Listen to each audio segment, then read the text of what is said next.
What is up, everyone? Welcome to the Armando Marsal podcast. This is episode number 130. I am your host, Armando Marsal. You can find all of my work over at fantasyguru.com. Follow me on the Twitter machine at Armando_Marsal, as well as on Instagram, Threads, and TikTok at Mind of Marsal. Before jumping into it, I just want to thank each and every one of you for tuning in. I greatly appreciate you all.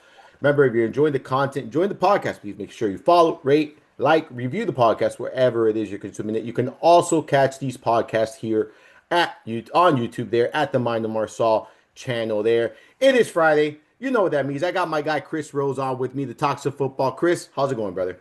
What's going on, man? Fresh off a plane from New York. It gave me 3 hours of my flights this morning to really dig in. And the funny thing is, I got my article completely written this morning, and what that means is we're gonna have a monster week.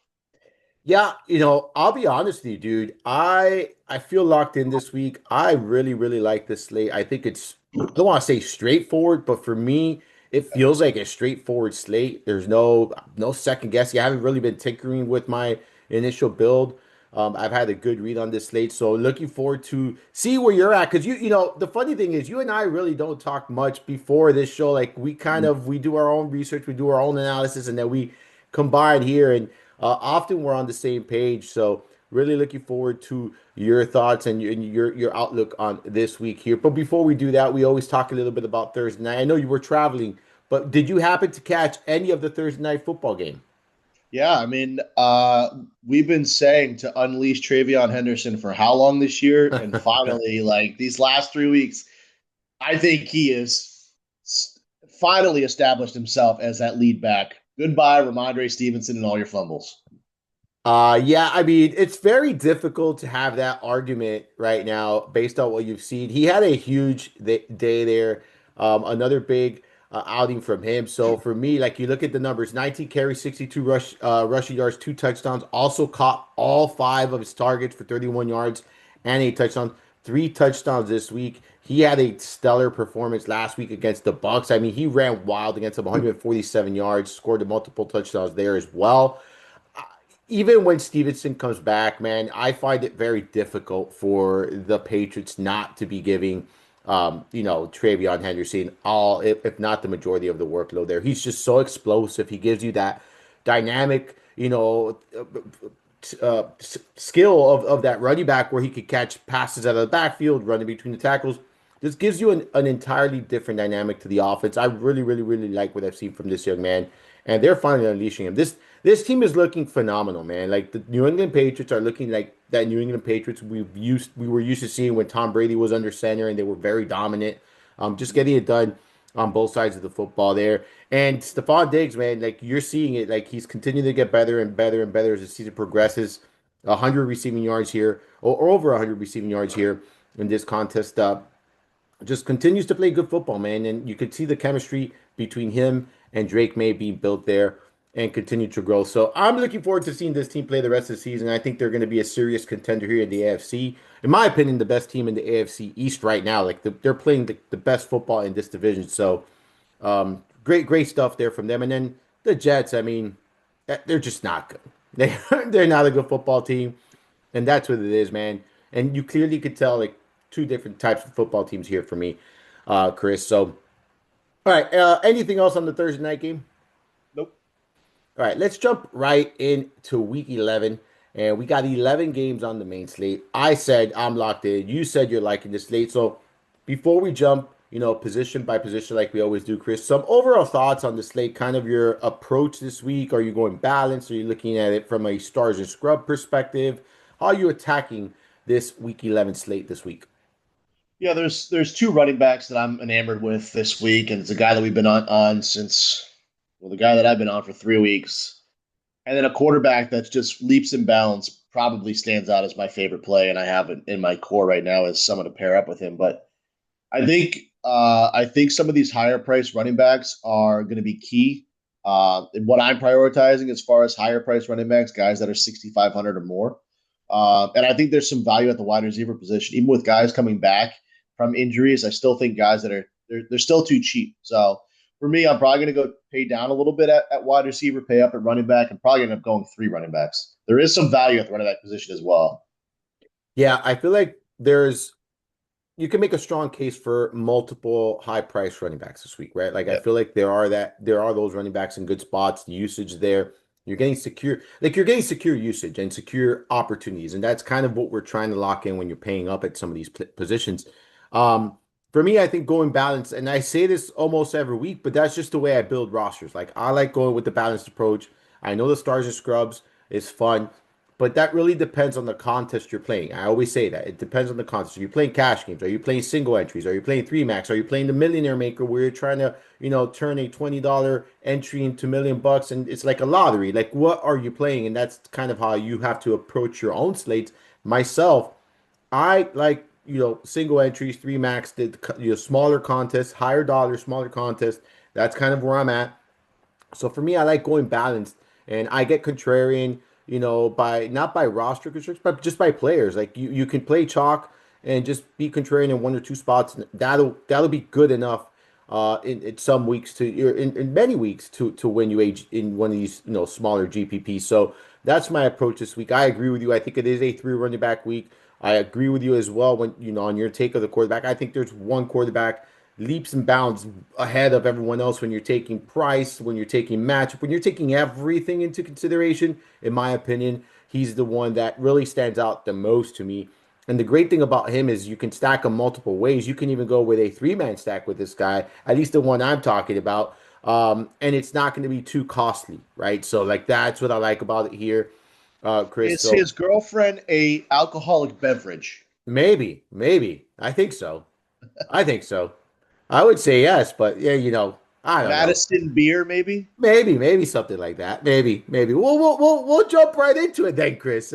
We'll talk about his girlfriend, the beverage, this young man who I think it's a great play this week. But you go ahead and talk about Mr. Justin Herbert at 6,300 on DraftKings. Yeah, absolute steal. Core play for me. He's one of the guys that you could tell that I absolutely love this week. Smash matchup against a secondary that just hasn't been great. They're giving up over 26 fantasy points since week six. Over almost 270 passing yards, 3.3 passing touchdowns per game they have given up since week six, which is just absurd, and almost a 69% completion rate. This dude is going to go out and have a game. I think you need him this week.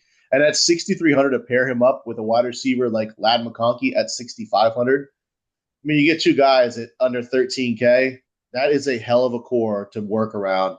I mean, it's just a smash spot for him. And if you look at what he's done over the last month, a 105 QBR, 9 touchdowns, there's a lot to like about this. And Jacksonville going back past their last 4 games, if you go back to the last nine, I mean, they ranked in the bottom 8 in the league, giving up 2.3 passing touchdowns, 260 passing yards.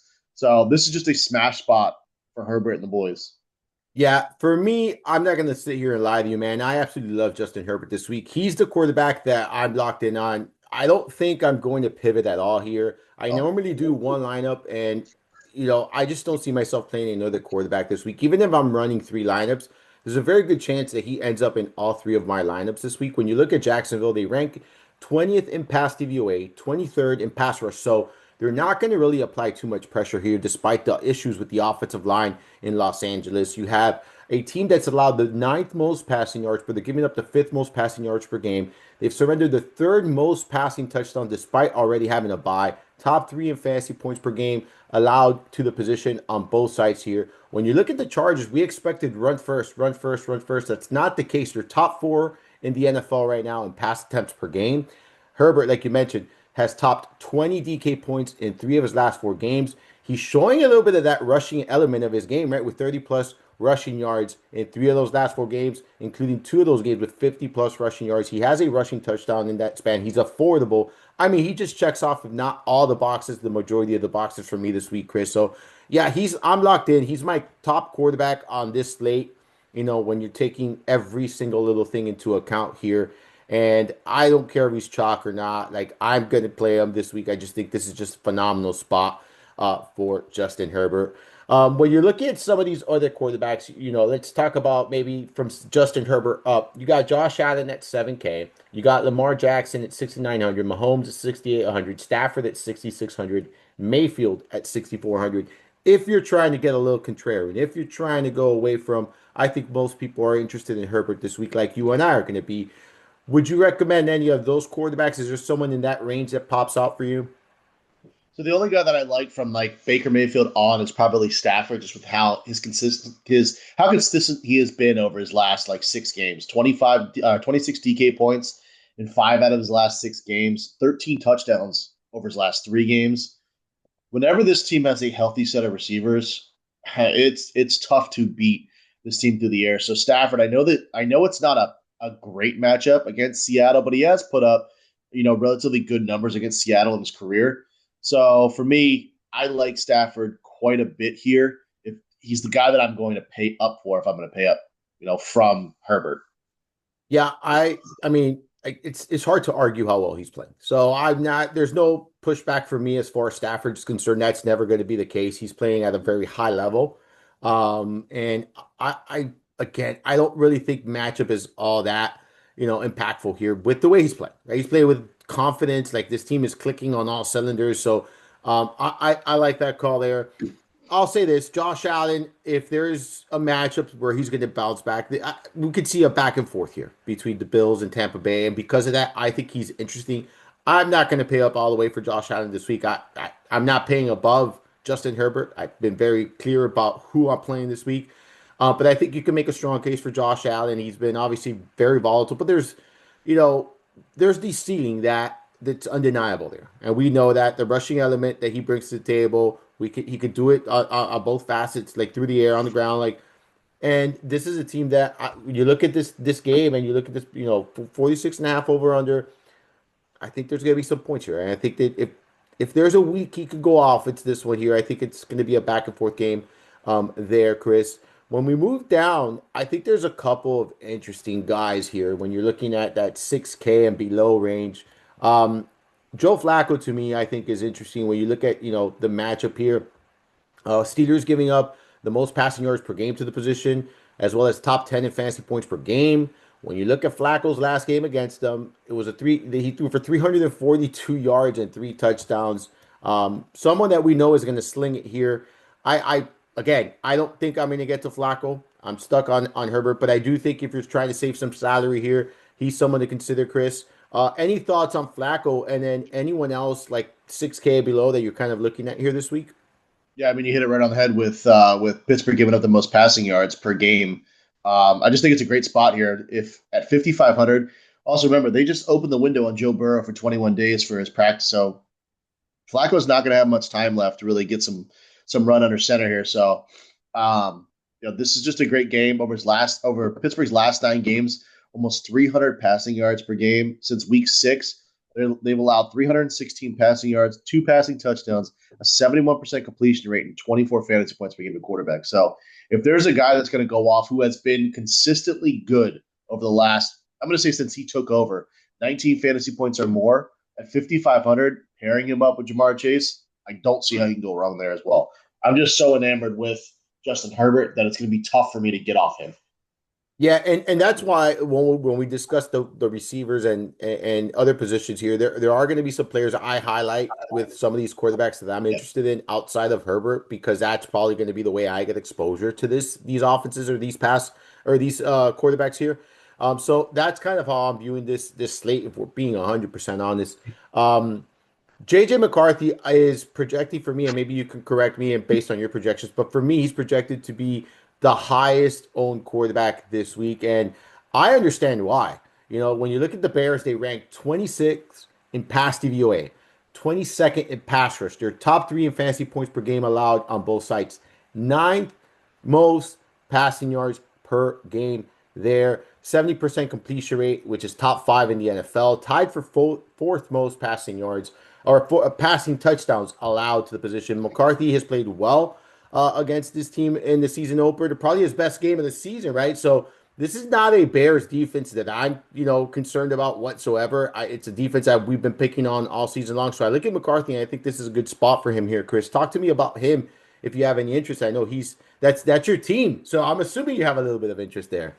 Yeah, I do. I mean, he had a good quarter and a half against the Bears. He was dog shit in the first 2 quarters. I will tell you that. The biggest thing for McCarthy is if you look at it as a whole from what he's done this season, there is a lot of positive regression that could happen here. The problem is his mechanics are so out the freaking window. He overstrides. He must have missed Justin Jefferson on 6 wide open plays last week.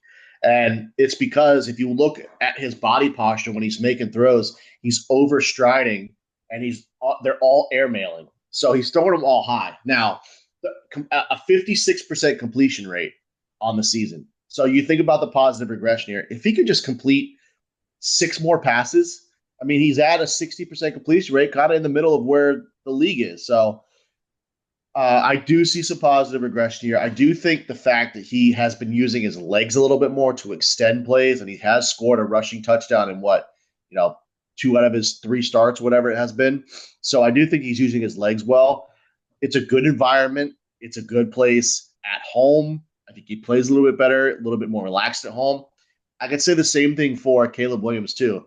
He has dominated. If you go back to last year's game, he dominated Minnesota in last year's game too, where he put up an insane. What was it? What game was it when against Minnesota last year? Where it was a close game where he had like fourth quarter almost had come back, but he's been good too, man, and he's doing it without the fact that Roma Dunze has really exploded. I mean, 2 games ago he had 0 DK points, he didn't have a catch.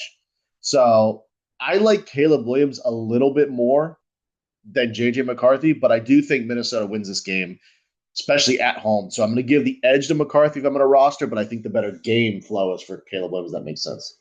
That makes sense.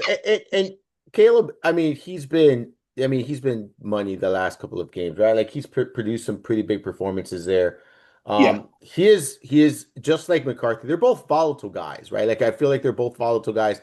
If you're trying to play the ownership game, obviously you're going to pay Caleb Williams. I have McCarthy at 20%, like the highest by far, Yeah. at the I'm at quarterback position. 16.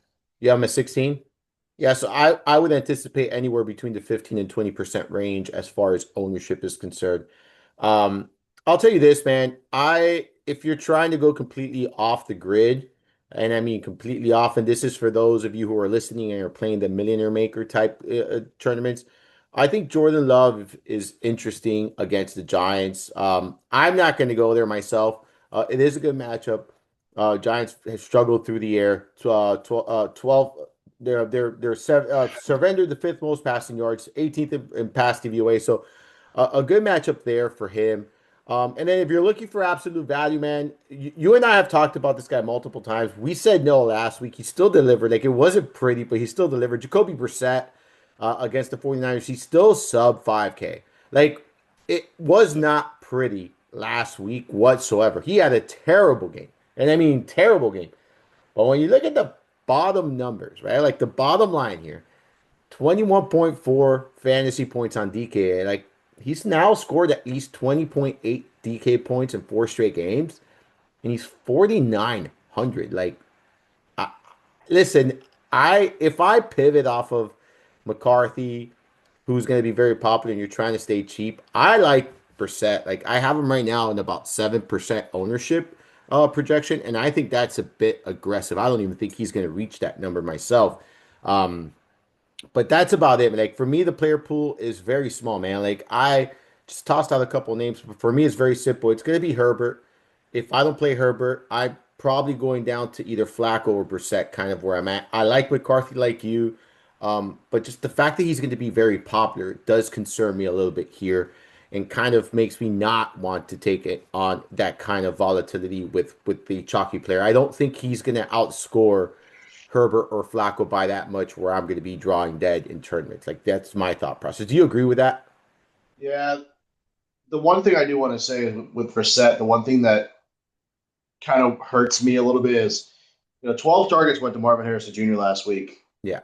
There's only so many weapons in that offense, and that run game is awful. It's completely awful. That would be the only reason to get me off of Brissett because Harrison has been phenomenal the He's last two good money. games. He's good money. So yeah. So that's the only reason why I didn't. That's the reason why I didn't write up because that appendectomy really kills somebody. He could be back next week. I think he ends up missing 2 weeks, but yeah, it does hurt Brissett a little bit. No, it hurts him a lot. Definitely hurts him a lot. Yeah. I don't. I again, if he was 5,500, we wouldn't even be having this Yeah. conversation. Yeah. I mean, he 4,900, could definitely run one in too. and I think they're going to be chasing points here. Like I don't see a path where they're not Yeah. going to be chasing Most points here. definitely. I mean, he's rushed for over 20 or close to 20 uh 20 rushing yards in all these games. He did have a rushing touchdown 2 games ago too, so he gives you a little bit of dual threat upside. How many targets do you think Trey McBride's going to have this week? Like if you had to put a number on it, He's gonna have 20. He's I, gonna have 15, at I least was 15. yeah, I think 15 is his floor. Like I drew, I too. We'll talk about that title, but I think 15 is his floor. All right, running back position or anything else at quarterback. I'm sorry, anything else at quarterback? Mm-mm. All right, let's go to the running back position. We have at upwards of 7K, we got McCaffrey at 9K, Bijan Robinson 8,300, Josh Jacobs 7,800, James Cook 7,300. There's one player in this range I don't see myself fading this weekend. Um, but Really? yeah, there is. There is. And that's why I said I'm not playing Jordan Love. That's precisely why I'm not going to play Jordan Love. When you look at Josh Jacobs, like I feel like this is an absolute smash spot for Josh Jacobs here. Giants have allowed the second most rushing yards to running backs, a league high 5.8 yards per carry. They're tied for the third most rushing touchdowns allowed. They've also surrendered three receiving touchdowns to the position, top two in fantasy points per game allowed to running backs on both sides. They rank 32nd in rush DVOA, 30th in rush defense per PFF, and 23rd in tackling. Josh Jacobs, dude, has been playing really good football, like quietly playing really, really good football. He has scored a touchdown in every single game since week 4. Like one rushing, at least one rushing touchdown in every single game since week 4. 21 rush attempts last week, 17 the week before. It was 13, 13, 13 the 2 games before, or 13, 13, and then 18. But this guy's at, like, the opportunities are through the roof here. Like, for me, they're going to lean on this guy here. I just don't see myself fading him in this game. Like I don't. Where are you at with Josh Jacobs? You seem surprised. So where are you at with Josh Me? Jacobs? Oh, not that he's a core play for me. He's a core play for me. Oh, there we go. I thought you weren't going all the way up here. I'm like, oh my God. Well, Yeah, he's a core what? play. Yeah, it's Core play this. for me, absolute smash spot. The Giants giving up 36.1 fantasy points per game, two running backs that ranks 30th in the league over the last since week 6. Yeah, smash spot. Absolutely love it. I mean, he has been solid, touchdowns in all the games but one this year. I mean, I don't know how you fade him at 7,800. I would pay him at 80. I would play him at 8,500. Yeah, I mean, I think he should be in that 8K range already, like Yeah. especially in this matchup, like in that 81, 82 range. Speaking of that range, Bijan Robinson 8,300. Look, I get it, man. It's been frustrating with him. But he has had a lot of success against the Panthers. When you look back earlier this season, it was not the greatest of games, but he averaged 5.5 yards per carry. He had 13 carries for 72 yards. He also caught 5 passes for 39 yards. So it wasn't the best of games, but he still delivered a decent performance. Obviously, not what you're getting for the price tag. But for me, someone that's very much in play here as well. I just cannot justify playing any of these other running backs over Jacobs myself. But I did want to point that out. He does have 4 touchdowns in his last 3 games against the Panthers. He didn't score a touchdown in the last game, but does have 4 touchdowns against rushing touchdowns, that is, against his defense in his last 3 games against them. Any thoughts on him? I'm off Bijan. Reason being, Algier had 11 carries, 57 yards, and he looked like the better back last week. How about McCaffrey? Are you paying up for McCaffrey this week? Is that too much for you, or where you at with him this week? Because I feel like he's always in play, and I'm never going to He, talk anyone off of him. he is always in play. I think he's more of a cash game play this week. Reason being, you have Ricky Pearsall coming back this week, and I do think that kills him in the pass game. We've been targeting him, not just out of the backfield, but I do think with Ricky Pearsall coming back, I think he's going to lose probably a 67% target share, which you need at 9K. So that's the only reason why I'm off him. Yeah. I'm not gonna he's not a priority play for me. Let's say No. that. He's not out of the player pool. He's never gonna be out of the player pool, but he's not a priority play for me this week. There. 7,300 James Cook in or out. I'm in. Oh yeah? Talk to me I'm in about on a that. bounce back. I'm in on a bounce back. If you just look what Tampa's done over the last couple games, they have been shredded by the run over the last couple weeks. They ranked 28th in the league, giving up. I think it's what I'll tell you in 1 second. But if you look, Travion Henderson went for 31. If you go back to week 7, Gibbs went for almost 40. McCaffrey went for 25. So if you think this defense has not been good against the run, they've been absolutely getting crushed. And I do think this is a good spot for him in the passing game, believe it or not. I do think that he's going to be, 5 targets last week against Miami. We think it's going to be a back and forth game. I think he's going to be targeted a little bit more in the passing game. But what they've given up 29.4 fantasy points per game and 53 receiving yards to running backs over the last 4 games. So I do think, as I mentioned, he's going to be more involved in the pass game. Don't be surprised if he catches one for a Yeah, touchdown. and he has that touchdown equity, right? Like that because of his role in the red zone. I know Josh Allen is very much involved in the red zone as well, but this is a team that, when they get there, they utilize both of these players, so he does have that touchdown equity. I'm good with him. Again, he's not a priority, but I think you can make a strong case for any of the four top price guys, right? But for me, like Josh Jacobs stands out. Like, I mean, he for me is by far the favorite of the bunch here for me. When we start looking sub 7K here, Rico Dotto at 6,800, I'm in. I'm back in on Dotto. You look at Atlanta, they're 26th in rush defense per PFF, 27th in rush DVOA. They've given up the fourth most rushing yards per game, 4.8 yards per carry. 11 total touchdowns to the position, and they're top four in fantasy points per game allowed to the running back position on both sides here. So for me, he's another running back that's in play here. Where are you at here in this 6 to 7K range? Because there's one more guy in this range that for me, I think I'm going to be hit that lock button alongside Jacobs and not look back, Chris. Not look back. Yeah, I already know who you're talking about, but Rico is another core play for me. He is one of my core four. He was taken off the injury report today, Yeah. about an hour ago, so he is 100% ready to go. Good spot against this defense. That's ranked 32nd in the league over the last 5 weeks, giving up 41.2 fantasy points per game to running backs. That includes 6.3 receptions, 54.3 receiving yards, over 160 rushing yards per game. This dude's going to go for another a buck 50. Massive spot for him. 6,800. I'm going all in again. Pretty much giving you my dummy lineup that I put in this morning. So you know who that guy I was talking about is? Jalen Warren. That's right, Jalen Warren. Ladies and gentlemen, like this is probably the first time all season that I've recommended Jalen Warren on this podcast. All That's right. the first sentence in my article. Really? Yeah, No way. swear to God. Well, this is the first time all season that I've recommended Jalen Warren. He's topped 100 rushing yards just once this season. It was against this Bengals defense. When you look at the Bengals, they rank 31st in rush DVOA, 32nd in rush defense per PFF, 27th in tackling. They've given up the most rushing yards to the running back position despite already having a bye week, 5.5 yards per carry, tied for the third most rushing touchdowns. They're also top six in receptions allowed, receiving yards allowed, and receiving touchdowns allowed. In fact, they've allowed the most receiving touchdowns to the running back position, tied in that department. They've surrendered the most fantasy points per game to running backs. I mean, and you look at the opportunities for Warren, they're there. He hasn't been uber efficient with all of his opportunities, but this is one of those matchups that he's going to take full advantage of all of those opportunities.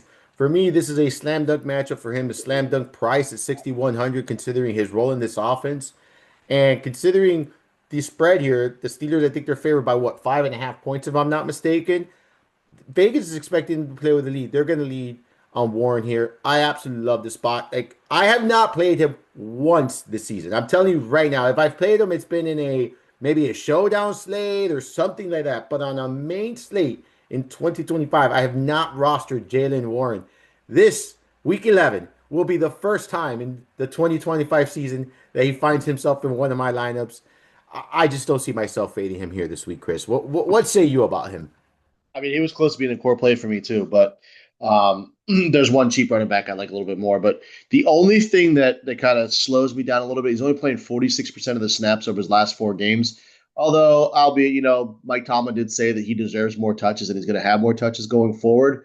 But I think that is the only thing that slowed me up. Over those last 4 games, he had 9 red zone touches, red zone rushes, 2 rushing touchdowns. So I do think that he had his only 100-yard game against this team was it week 7 against Cincinnati. So the history is there. I do think that 6,100, that's a fair price for the opportunity, especially if he gets coming off a game where you saw 14 carries. If he could get to that 18 to 20 carry range, he could 100% smash it. Yeah, I mean, he's had 16 opportunities in 4 consecutive games, like at Yeah. least 16 opportunities, that is. And like you mentioned, he's 14, 16, 13, 16. Those are his rush attempts over his last 4 games. I think I know who the cheaper guy you're talking about is. And this is why I say it's a 3 running back week precisely here.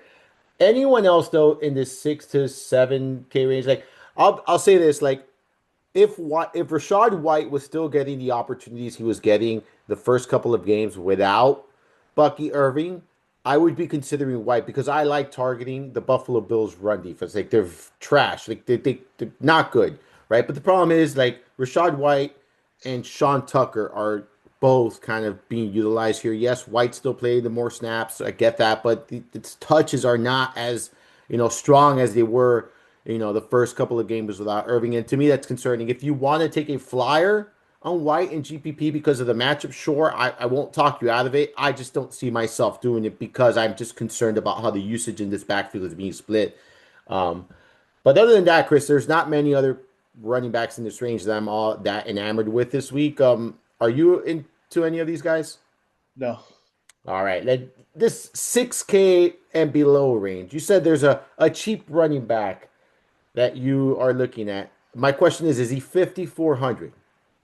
So there, yes, Okay. he is Okay. 5,400. So there's Okay. 3 guys in this range that I really like. One being Chase Brown.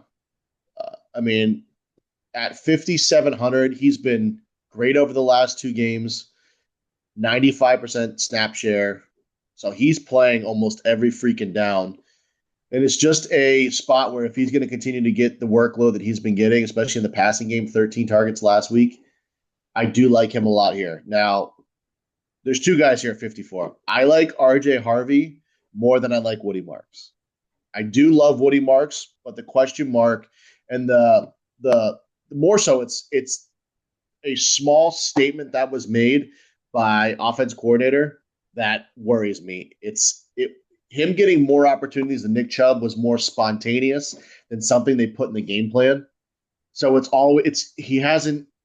not the lead back yet, which takes me off him slightly from RJ Harvey. Now, the reason why I'm on RJ Harvey is if you go back to his UCF days, the dude, number one, with him being the lead back now, but two, him in the passing game he's elite. He's probably a top 3 pass catcher in the league right now as a rookie. If he gets 5, 6, 7 opportunities or targets, he's going to take one the distance. This is a game where I'm expecting the Broncos to be down because they have not been playing well. They're winning, but they're not playing well. I think the Chiefs go up, and you're going to see RJ Harvey really show what he can do in the passing game. I think he goes for over 20 fantasy points. I do think he catches the touchdown. I think he's going to be heavily, heavily involved in the passing game. Yeah, I agree with you. I like him this week as well. RJ Harvey, you mentioned a lot of the reasons why I like him, like his involvement, like as a pass catcher, well, his ability as a pass catcher, really, what he's Yeah. capable of doing, not his involvement, but his ability as a pass catcher and what he can do. He's explosive too, right? Like these kind of running backs, you get them in the open space, and like we saw it with Henderson against the Bucks last week. Like you get these kind of running backs into open space. You've seen it with Devon Achane too. Like they're capable of creating huge plays out of one, pass or one target. So I like that call a lot. I'm a little bit more bullish on Marks than you are. I actually am buying into the usage this past week. We saw, the head coach being interviewed, and he's saying, these guys are no longer rookies. He was talking about Marks. He was talking about Higgins, and kind of, how they should be more involved. And I mean, 83% of the snap share last week, 17 opportunities. I maybe not 83% of the snap share this week, but I would say upwards of 70%. Like, he's clearly the better running back. We've seen them give him more and more opportunities here. So for me, I like Woody Marcy. Look at the matchup. Tennessee ranked 28th in rush DVOA. They've given up the fifth most rushing yards per game, 4.9 yards per carry, tied for the most rushing touchdowns allowed, top five in fantasy points per game allowed to the position. I'm willing to go back here and say Marks is going to be very involved. This is a team that's going to play with a lead, in my opinion, and I'm in. I like this young man, man. I think he's a really solid running back, and I think they found their guy here and someone that they could count on. So I'm in on him. You mentioned you like Chase Brown in that same range. I actually like DeAndre Swift a lot, man. Like he's someone I talk about pretty much every week, and so long as he stays sub 6K. I'm gonna be honest with you. I'm gonna keep going right back to him. There was a lot of concerns about him, last week because of the usage. You and I talked about him on Sunday morning, and for me, like I liked it. And he's sneakily averaging 18.1 opportunities per game. He came out last week, 62% of the snaps, 21 opportunities. There's no timeshare here between him and the Monongai. Monongai went bonkers against the Cincinnati Bengals defense that we've been picking all season long. Swift is the back in this backfield. He's the featured guy. This team is running the football really well here. So for me, I like him, and we've talked about this over and over and over again on this podcast. You can run on the Vikings. Like it's proven. You can run on the Vikings. You just have to stick to it and not abandon the run. I think the Bears will be doing that this week, and they'll be successful doing so. So for me, you look at Swift, and I think at 5,800, once again, someone that I like quite a bit, producing really good numbers, man. Any thoughts there? Yeah, I mean, I think that the game script and the game flow alone just makes for a lot of good plays in that game. He has had great games against Minnesota, so I definitely agree with that. Anything else? I will say, again, another one in this range that does get a ton of volume. He probably falls like at the as the last option in this price range for me, but we can't deny the volume is Travis Etienne. He continues to get a shitload of volume, man, on a week-to-week basis. And if you're stacking, that game, there's someone else you could bring it back with, obviously in Jacksonville. But if you're trying to, get another player in that game, he's someone you can always consider in game stacks here. He is someone that is involved in the passing game as well. You look at the numbers, and he's had at least four targets in four of his last five games. So definitely someone involved in the passing game there. They're really hurting, in pass catcher department. So can see him seeing anywhere between 4 and 6 targets in this game here as well, Chris. Any other running back that we're looking at this week? That's all I got. That's all I got as well. All right. The question is to pay up or not to pay up at wide receiver. And if you pay up, which one of these $7,500 and above wide receiver are you paying up? And for those who are listening and don't have the prices in front of them, we got Justin Jefferson, 7,500, Devontae Adams, 7,700, Rashee Rice, 7,900, Jamar Chase, 8,500, Nakua, 8,700, and Jackson Smith and Jigba, the most expensive receiver on the slate at 8,900. Chris, where are you at here? So the guy that I'm probably paying up for is Jamar Chase, if I can find the salary. I mean, you got a guy that's getting double-digit targets. He had a down week as far as 8 targets last week, but 6 11. So I do think if you're going to pay up, I think he's the guy to go after. And that was before. So I think he's coming off bye week. This is a game where they prepared for it. He's had good games against Pittsburgh. He's averaging 24.8 fantasy points per game over the last 2 years against Pittsburgh. And we mentioned Pittsburgh has been the absolute dog shit of the league over the entire year. He could go absolutely bananas here. I mean, I cannot make any case against it. In fact, I have him highlighted as my favorite pay up option at the receiver position and arguably my favorite pay up option of the week. You mentioned it, like the last time he faced off against this Pittsburgh defense, he went bonkers. 16 catches, 161 yards, a touchdown. He had 23 targets. Pittsburgh ranks 18th in coverage against opposing wide receivers, 15th in pass DVOA, 17th in DVOA against wide receiver ones. They're allowing the most receiving yards per game to the position, 66% catch rate, the most fantasy points per game on DK, second most on FanDuel. And you just look at the numbers here for Jamar Chase against the Steelers, and 7 game sample size right here, and this is going from most recent to latest. And we have 16 catches, 161 yards, and a touchdown. 10 catches, 96 yards, a touchdown. 6 catches, 86 yards, a touchdown. 4 catches, 81 yards. 10 catches, 129 yards, a touchdown. 3 catches, 39 yards. 4 catches, 65 yards, 2 touchdowns. I mean, that is a pretty good resume against the Pittsburgh Steelers. And a game where we just talked about, the Steelers being favored in this game. We know Joe Flacco likes to sling it. We know where he likes to go with the football. I mean, he checks off a lot of the boxes for me. And you mentioned it's going to be, maybe a challenge to fit him in, but I think it's doable. And I think I'm going to try to do my best and prioritize getting him in my lineup this week. I just love this matchup, and I think someone you should be strongly considering paying out for, Chris.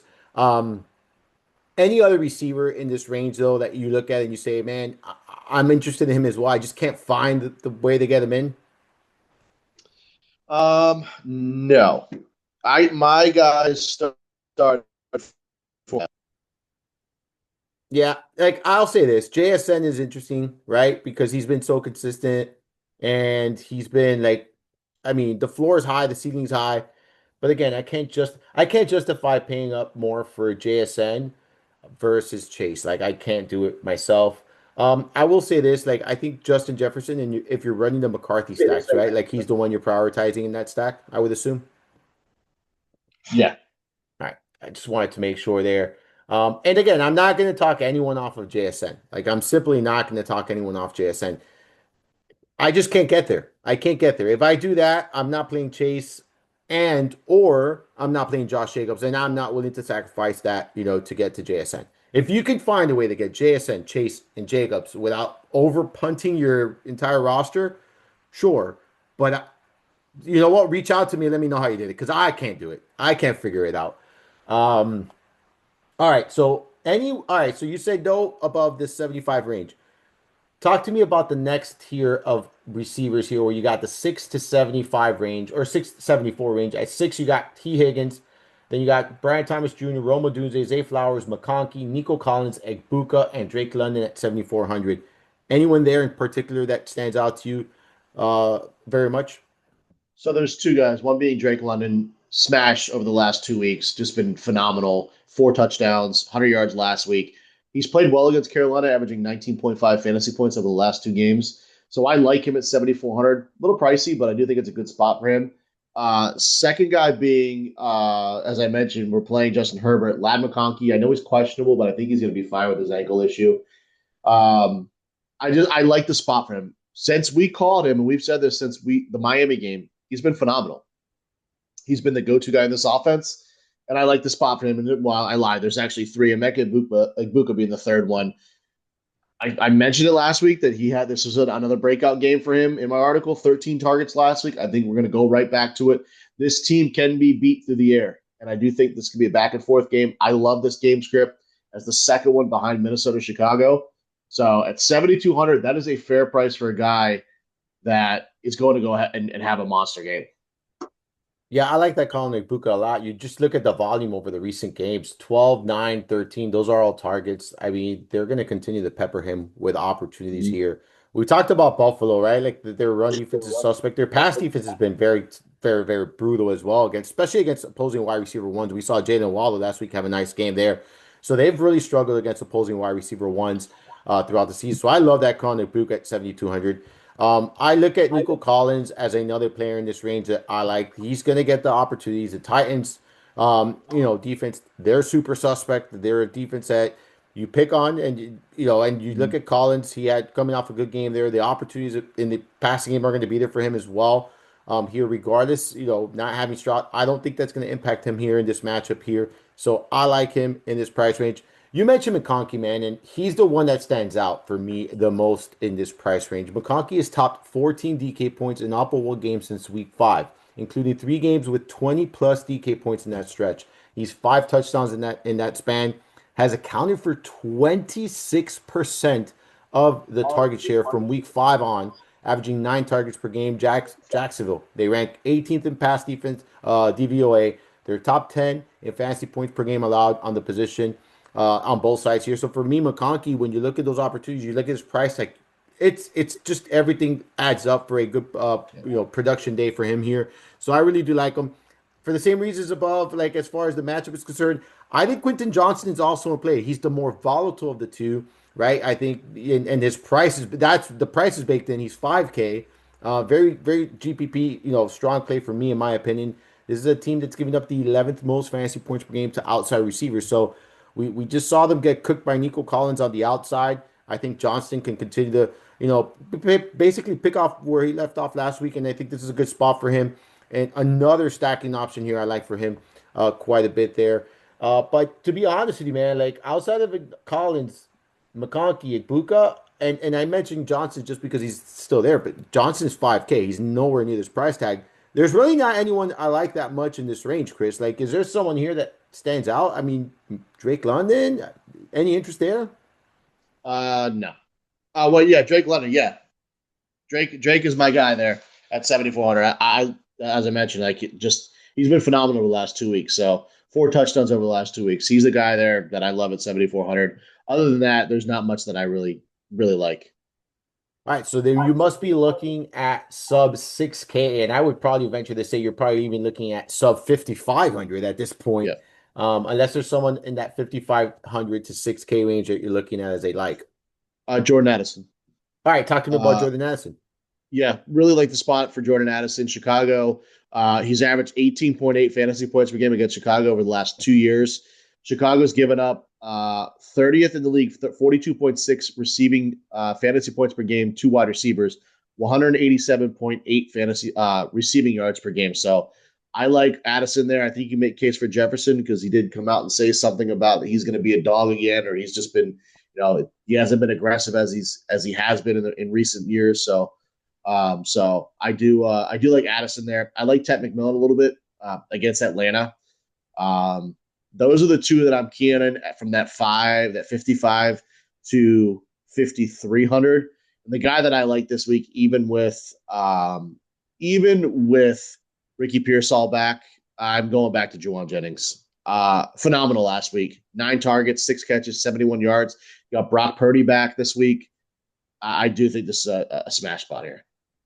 I could not agree more with you. You look at Jennings, and he is just way too cheap for what he brings to the table. I mentioned this last week on our show. I mentioned this the week before when we had our week 9 podcast and Sunday morning. Going back to week 7, 7, 7, 5, 9. Those are targets, right? Yes, Pearsall's coming back, but Purdy likes Jennings. Like Jennings Yeah. usually produces better with Purdy under center, not with Mac Jones.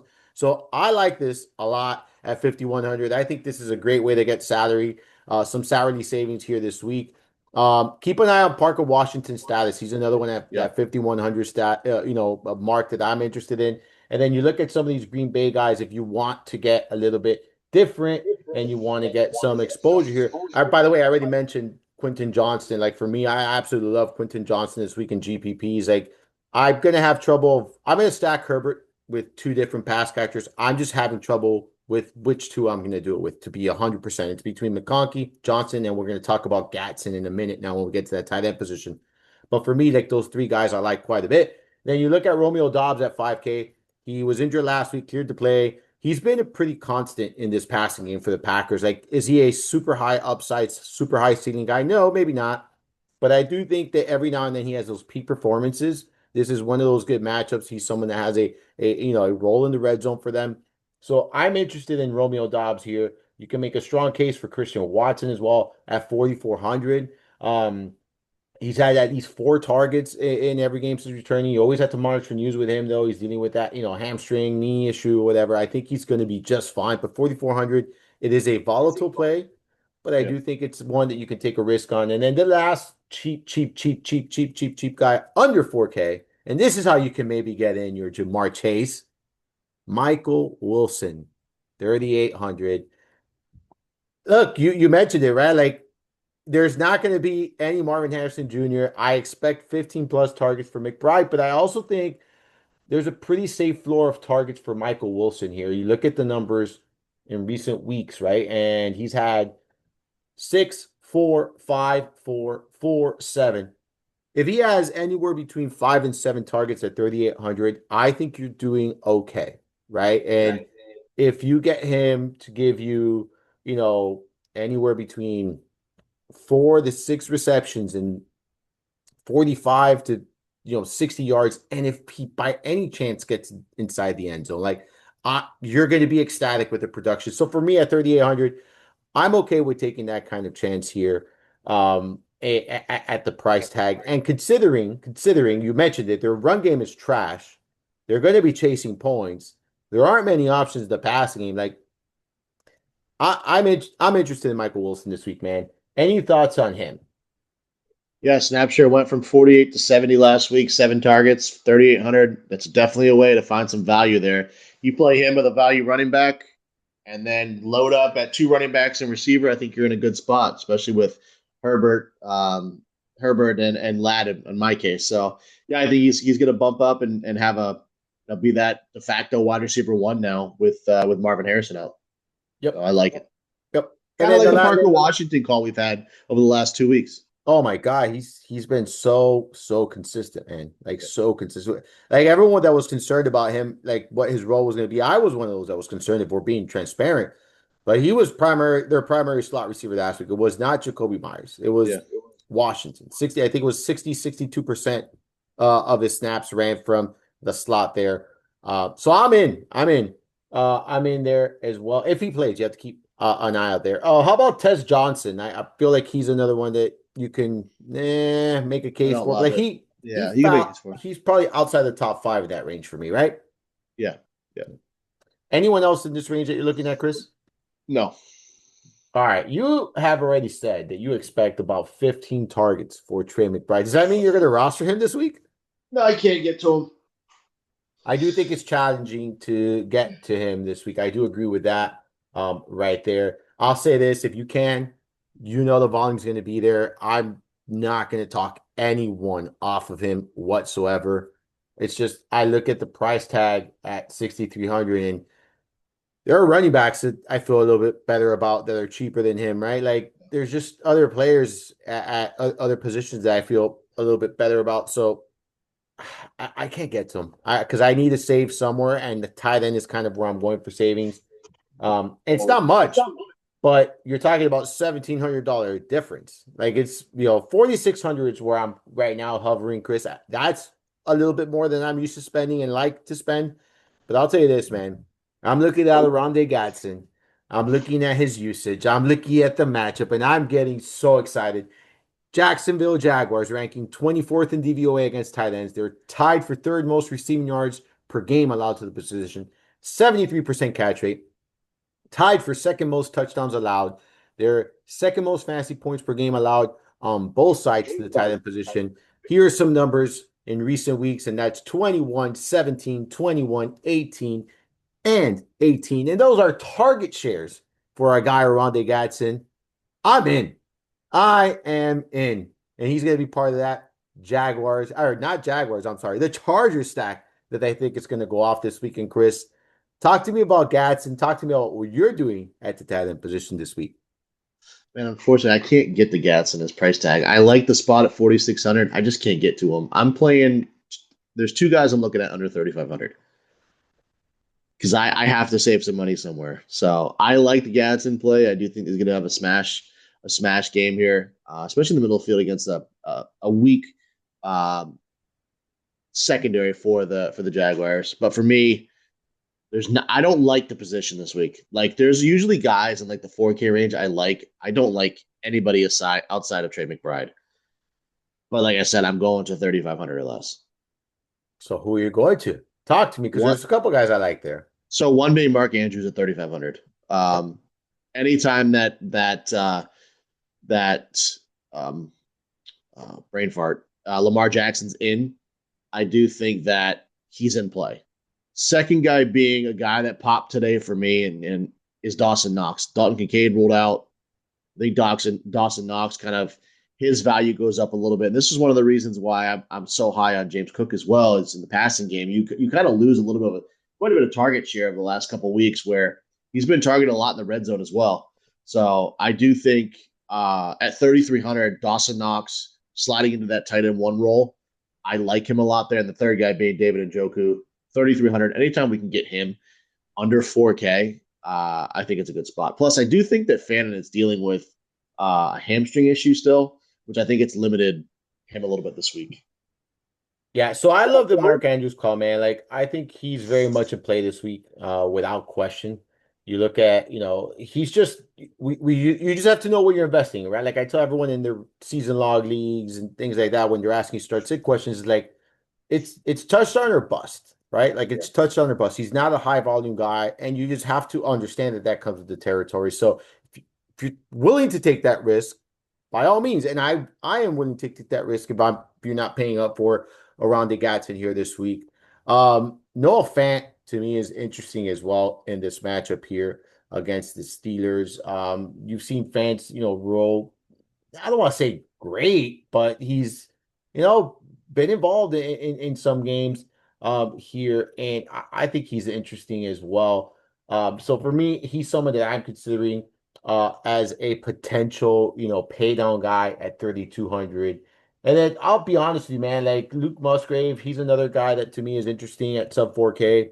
He's didn't see a ton of opportunities without Kraft in his first game back, but it wasn't like it wasn't like he wasn't involved. He was on the field often. I think it was over 70% of the offensive snaps there. Someone who I think is going to continue to carve out a decent role for Green Bay. The matchup is good against the Giants. So that's kind of where I'm at, man. Like I don't love the tight end pool this week, to be honest with you, man. That's why it's very difficult for me to fade Gatson. It is challenging, and it's forcing me to basically punt at receiver and with someone like a Michael Wilson, but it's something I'm willing to do this weekend. I think defense, you can make a strong case for several defenses in that 2,600 and below range. So I might be willing to punt there a little bit as well, if we're being honest here, Chris. So I'm okay with that, but really, it's not a great position this week, man. And it's very difficult to get to McBride. I do think so. Where do you have McBride as far as ownership is concerned? Because I am curious to see if you have him as a chalk play this week or not. 15%. See, I have him at 25%. Yeah, he's I the Yeah. highest owned tight end. Where are you at with your guy TJ Hawkinson? He stinks. I have I love that answer. fucking stinks. I have him at sub 5%. All right. How about Kyle? Are you out on Kyle Pitts this week? I am, yeah. Okay. Anything else at the tight end position? No, I have nothing else. All right. Let's dive into that one and only great position of all time. And that is the defense special teams, Chris. You and I usually scroll down, we start scrolling up, and we end up somewhere. Where did you end up this week? So it's a bit tough this week. Let me go to my article real quick because I gotta read who I put here. I already have these. So I have one being Houston, two being Baltimore, three being the Packers, four being the Falcons, and five being the Vikings. Now we go from the bottom up. I probably stop You stopped at at the Vikings. Wow, 3K. yeah. Wow, I stopped below that. I'm listen. I'm good with the Seahawks at the Rams. I know the Rams has been playing good football, but Yeah, that worked. Yeah. this Seahawks defense is good, man. It's a divisional game. Um, I'm interested in them, man. I truly am. And I'll tell you this: if you're not playing Woody Marks, if you're not playing Woody Marks, and you want to just say fuck it, like I don't give a shit. Play the Tennessee Yep. Titans defense at 2,300. I'm not going there because I think Willie Marks is going to end up in my lineup. If you're not playing anyone from Houston, man, that Titans did. Listen, I'm saying it right now. They Yep. suck. That Titans defense sucks. But again, divisional game, Davis Mills. There's a path to maybe 3 to 5 fantasy points. All right, ladies and Bro, gentlemen. they fucking gave it to the Chargers last week. Like, I'm just saying, all right? I'm just saying. This is a defense that every now and then gives you. They had 2 touchdowns last week. That's why they scored so many points. Like, you know. I I actually can't. like the play. I like them, and I like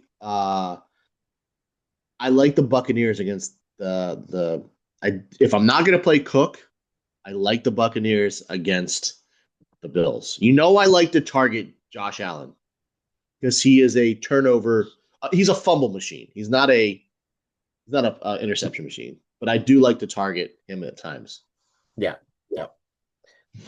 Again, I'm just gonna say that, just tossing that out there, ladies and gentlemen. If you're not playing Willie Marks, you should be strongly considering the Titans We're defense. playing we're playing Tennessee this week. We're doing it. We're doing it. All right. Survivor pool picks.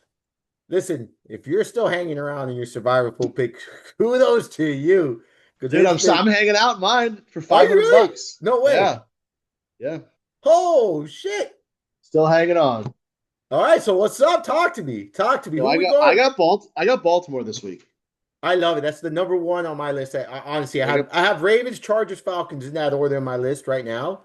If you still have the Ravens, I love that call. Like, love it. So have I used the Chargers yet? Here's what I've used so far. I've used Philly, Buffalo, Tampa, Detroit, Minnesota, New England, KC, Indy, Rams, Denver, and I have Baltimore this week. I love it. I love that. Like, Baltimore's going to win their division. Like, there's Yeah. no questions. Like, Yep. Baltimore needs to win some of these games, and they're going to place a lot of emphasis, especially on these games, division games like this. This is a meaningful game to them. Like, everyone looks like, oh, it's the Cleveland. It's a meaningful game to the Baltimore Ravens. Like, they Yep. need to win this game. It's a very important game for them. So, I agree with you. If you still have the Ravens, they're the top pick for me in their survivor pool picks. And Chargers would be number two. And I like the Falcons, man, at home. They played really good football at home this year. I'm not a Carolina Panthers believer. I know, they played better than I think people expected this year. But still, Atlanta has played solid football at home this year. So I think they're another one. They're like that team that you don't feel comfortable playing, but you do play them in the survivor pick if you're trying to take a risk. Although they did burn me, Chris. They lost to the damn Miami Dolphins. Cannot believe that. All right. Do you have any bets that you're cooking for this week? I have a couple myself, but do you have anything you're cooking for this week? I don't have anything at the moment. I'll probably have more that I once I get this article sent out. But I do like the one thing I do like is I like the Chargers on the road against Jacksonville at -3. I think that would be my pick if we had to pick today. That would be my pick of the week. Well, I have them. So I went 2-2 last week, all right. And I'm gonna say this, bro. I had Jacksonville getting 1.5. The fact that they melted the fuck down and just shit the bed in the fourth quarter against Houston. Like they come on. And then I had Kincaid anytime touchdown. That one didn't come in either. He left the game with an injury, but no excuses. But then we did hit New England getting 2.5. We were all over that one. We had HN over 5 receptions. So we got those. We went 2 for 2 last week. This week, I am 100% with you, man. I like the Chargers -3. Like for me, I think they're going to go in there. I think they're going to win that game. I think they're going to win with authority. And listen, we cannot forget something, right? We cannot forget something. This Jacksonville Jaguars team crushed some dreams several years ago. All right, it was they came back from I think it was what 28 was it 21 or 28 point lead that the Chargers had in that playoff game and ended up losing there. So I think that there's something there. I like your Vikings -2.5. I'm saying it right now. Oh yeah, I like the Vikings -2.5. I'm in. I'm all the way in on the Vikings -2.5 I sure there. hope so, because if they have a losing record when I go to that game on the 7th, I'm going to be pretty pissed off. I put it this way: we're gonna double down with the Vikings. That's how confident I am here. -2.5, and then we're gonna go with a Justin Jefferson plus 105 anytime touchdown. So you got three bets there this week. We I got like it. the Chargers -3, Vikings -2.5 with some correlation there. Justin Jefferson anytime touchdown, Chris. That's where I'm at this week. You've been talking about the article you got cooking. So why don't you let everyone know where they can find that when you get that up in the site and all of that good stuff? Because it's one I strongly recommend each and every week. Yep. So the article will be out tomorrow, probably between 6 and 7. I send it out in the morning, and then it'll get revised. So we'll have that tomorrow evening. I'll be in Discord probably tomorrow night, early in the morning. We got the the college football live stream tonight. It's at 9 p.m. I got the article, that one done for the evening slate, which is a really good college football evening slate tomorrow. So if you want to play college football, play the evening slate on DK tomorrow. It's a really, really good one. And then, of course, our live stream on Thursday, Sunday morning at noon. Yep, make sure you're checking that every Sunday, noon Eastern time. Chris and I, we break down the slate. We have all of the updated information as far as news and notes. Inactives and actives of this are usually out by then. So we got all of that. So we go game by game there. We talk about all the updates and all of that good stuff. Make sure you're checking out all of my work there at fantasyguru.com. Make sure you're following me on the Twitter machine at Armando_Marsal, as well as on Instagram, Threads, and TikTok at the Mind of Marsal. Remember, if you're enjoying the podcast, enjoying the content, please make sure you follow, rate, and review the content wherever it is you're consuming it. Once again, Chris, always a blast chopping up the NFL slate with you. Good luck to everyone in week 11. For the great Chris Rose, I am Armando Marsal. Hopefully you enjoyed this week's journey through the mind of Marsal. Until next week.